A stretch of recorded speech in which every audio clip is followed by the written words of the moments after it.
આજકાલ તમે property card કઢાવવા માટે કચેરીઓની બહાર લાંબી લાઈનો જોઈ હશે. હવે તમારામાંથી ઘણા બધા લોકોના પ્રોપર્ટી કાર્ડ કઢાવવાના બાકી હશે. જે લોકો નથી ખબર એ લોકોને કહી દો કે પ્રોપર્ટી કાર્ડ એ ઘણું જરૂરી છે. તમારી જે જમીન છે, તમારું જે ઘર છે એ તમારું જ છે એ સાબિત કરવા માટે પ્રોપર્ટી કાર્ડ ઘણું જરૂરી છે. હવે પ્રોપર્ટી કાર્ડ તમે ઓફલાઈન એટલે કે કચેરીઓમાં જઈને તો કાઢી શકો છો, પરંતુ એની સાથે 5 મિનિટની અંદર ઓનલાઈન પણ કાઢી શકો છો. કેવી રીતના આખી પ્રોસેસ કરવાની છે જાણીશું આજના ખાસ વિડીયોમાં. વિડીયો શરૂ કરતા પહેલા એક મહત્વની વાત. હવે તમે તમારો ફેવરિટ શો ડેલી ડોઝને VTV ની એપ્લિકેશન ઉપર પણ જોઈ શકો છો. શું કરવાનું છે? સૌથી પહેલા તો એપ સ્ટોર અથવા તો પ્લે સ્ટોરમાંથી VTV ની જે એપ્લિકેશન છે એને ઇન્સ્ટોલ કરવાની છે. આ બાદ એપ્લિકેશનને ઓપન કરીને બિયોન્ડના વિડીયોઝમાં જઈને ડેલી ડોઝના તમે બધા જ વિડીયોઝ એકસાથે જોઈ શકશો.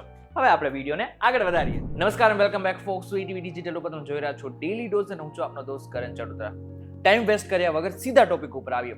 સૌથી પહેલા તો તમારે ગૂગલમાં જઈને IORA સર્ચ કરવાનું છે. ત્યારબાદ જે પહેલી વેબસાઇટ એની રોડ ગુજરાત સ્ટેટ પોર્ટલ દેખાય છે એના ઉપર ક્લિક કરવાનું છે અને આ બાદ તમારી સામે એક નવું પેજ ખુલી જશે. આ નવા પેજની અંદર તમને ડેશબોર્ડ પણ જોવા મળશે અને થોડું તમે નીચે સ્ક્રોલ કરશો ને એટલે તમને એક ઓપ્શન દેખાશે જેનું નામ છે ડિજિટલી સીલ્ડ પ્રોપર્ટી કાર્ડ, જેની અંદર તમારે ક્લિક કરવાનું છે. ક્લિક કરશો એટલે નવું એક પેજ દેખાશે તમને, જેમાં તમારે અરજદારનું નામ, મોબાઈલ નંબર અને ઈમેલ એડ્રેસ દાખલ કરવાનું છે. ત્યારબાદ પેજની બાજુમાં તમને લિંક પસંદ કરો એવો ઓપ્શન દેખાશે. એની અંદર તમે પુરુષ હોય તો પુરુષ અને સ્ત્રી હોય તો સ્ત્રી સિલેક્ટ કરી નાખો. હવે તમારે પસંદ કરવાનું છે કે તમારે કયા પ્રકારનું કાર્ડ જોઈએ છે, પ્રોપર્ટી કાર્ડ કે પછી યુનિટ પ્રોપર્ટી કાર્ડ. હવે એકવાર તમને નક્કી કરી લીધું કે તમારે પ્રોપર્ટી કાર્ડ જોઈએ છે, આ બાદ તમારે જિલ્લો પસંદ કરવાનો છે અને જિલ્લો પસંદ કર્યા બાદ સિટી સર્વે ઓફિસ અને આ બાદ વોર્ડ પસંદ કરવાનો છે.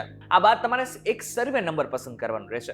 હવે જે લોકોને પોતાના મિલકતનો સર્વે નંબર નથી ખબર તો ચિંતા કરવાની બિલકુલ જરૂર નથી. તમારે ક્યાંય બહાર ધક્કો ખાવાની જરૂર નથી. ફરી એકવાર તમે ઓનલાઈન જાણી શકો છો કે તમારો સર્વે નંબર કયો છે. એના માટે શું કરવાનું છે? એના માટે ફરી એકવાર તમારે ગૂગલમાં જવાનો છે. ગૂગલમાં જઈને સર્ચ કરવાનું છે ઈ મિલકત. વેબસાઇટ પર જે પહેલી આવે એના ઉપર ક્લિક કરવાનું છે.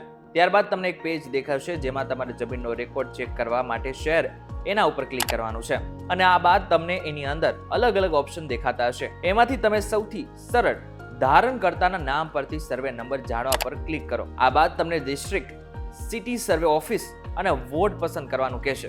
એને સિલેક્ટ કરવાનું છે. આ બાદ તમારે તમારું નામ અથવા તો તમારા પિતાનું નામ દાખલ કરવાનું છે. આ બાદ સિક્યોરિટી ચેક માટે જે નંબર આપેલો છે એને બાજુના બોક્સમાં સેમ દાખલ કરવાનું છે. આ બાદ ગેટ ડિટેલ પર ક્લિક કરો. આ બાદ ફરી એકવાર એક પેજ ખુલી જશે જેમાં તમને અલગ અલગ વિગતો દેખાતી હશે. એમાંથી એક પછી એક ક્લિક કરશો તો તમારા સર્વેની વિગત તમને દેખાશે. એની સાથે સાથે તમને સર્વે નંબરની માહિતી પણ મળી જશે. આ જે માહિતી આપેલી છે એને કોપી કરવાનું છે અને પછી ફરી એકવાર આવી જવાનું છે આપણા પહેલા પેજ ઉપર જ્યાં આપણે પ્રોપર્ટી કાર્ડની વિગતો ભરતા હતા. અહીં હવે તમારે સર્વે નંબર નાખવાનો છે. સર્વે નંબર નાખશો એટલે તમારો શીટ નંબર અને ક્ષેત્રફળ આપોઆપ આવી જશે. હવે આટલું બધું આવી જાય ને પછી તમારે એક ફી પણ ચૂકવવી પડશે. ફી કોઈ મોંઘી નથી. પર પેજ માત્ર 5 રૂપિયા ભરવાના છે. કેલ્ક્યુલેટ ફી ઉપર તમે એકવાર પ્રેસ કરશો ને એટલે તમારે ફી ભરવાની આવશે. પાના દીઠ 5 રૂપિયા છે એટલે 2 પાના હશે તો 10 રૂપિયા થશે. આ બાદ સેવ એપ્લિકેશન ઉપર ક્લિક કરો અને એપ્લિકેશન નંબર મળશે. આને ખાસ કરીને સાચવીને રાખવાનું છે. અને આગળ શું કરવાનું છે? આગળ તમારે હવે જે ફી હતી એને ચૂકવવાની છે. એટલા માટે થઈને પે નાઉ ઉપર ક્લિક કરવાનું છે. પેમેન્ટ માટે નેટ બેન્કિંગ કે પછી પેમેન્ટ ગેટવે પસંદ કરી શકો છો. જો પેમેન્ટ ગેટવે પસંદ કરો છો તો કન્ફર્મ, એગ્રી કે પછી સબમિટ ઉપર ક્લિક કરવાનું છે. હવે પેમેન્ટ માટે વિવિધ વિકલ્પ મળશે: phone pay, Google pay, Paytm વગેરે. જો UPI પસંદ કરો છો તો QR કોડ સ્કેન કરીને પેમેન્ટ કરી શકો છો. પેમેન્ટ થયા બાદ અરજીની પ્રિન્ટ અથવા તો રસીદ કાઢી શકો છો. ત્યારબાદ પ્રિન્ટ કોપી પર ક્લિક કરતા તમારું પ્રોપર્ટી કાર્ડ સામે આવી જશે. તમે પ્રિન્ટ કરીને રાખી શકો છો અથવા જ્યાં જરૂર હોય ત્યાં આપી શકો છો. એટલે માત્ર 5 મિનિટની અંદર તમને તમારું જે પ્રોપર્ટી કાર્ડ છે ને ઓનલાઈન મળી જશે.